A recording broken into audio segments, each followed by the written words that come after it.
When Dog Grows Up by Lucille Hammond.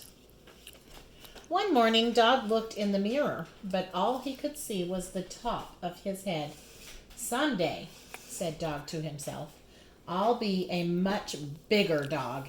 Someday, I'll be all grown up. And he began to think about what he would like to be when he grew up. How will I ever decide? He said. Dog went over and stood by the window. Outside, a police car hurried by. That's it, thought Dog.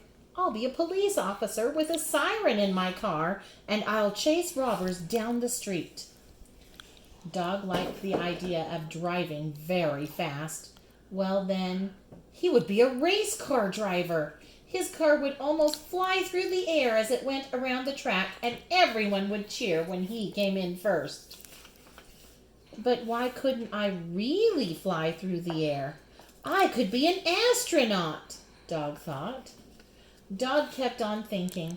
He picked up his book of fairy tales and looked at the pictures. He wished that he could have been a king, just like the one in his favorite story.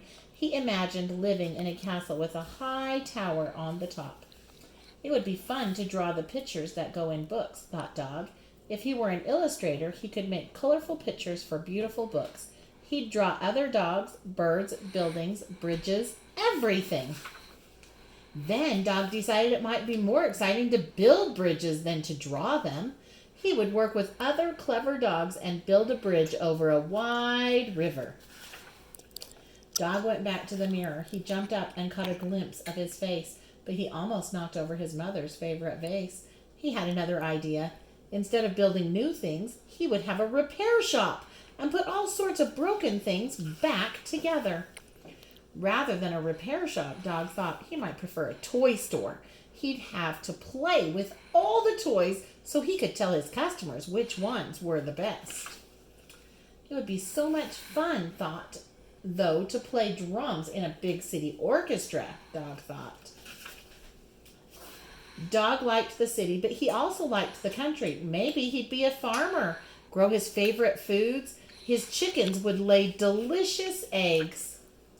Thinking about food made Dog hungry. He was glad when his mother called, "Time for lunch." Dog stopped thinking about being grown up. For now, he was a hungry young dog, and that was enough. "Coming," answered Dog. The end.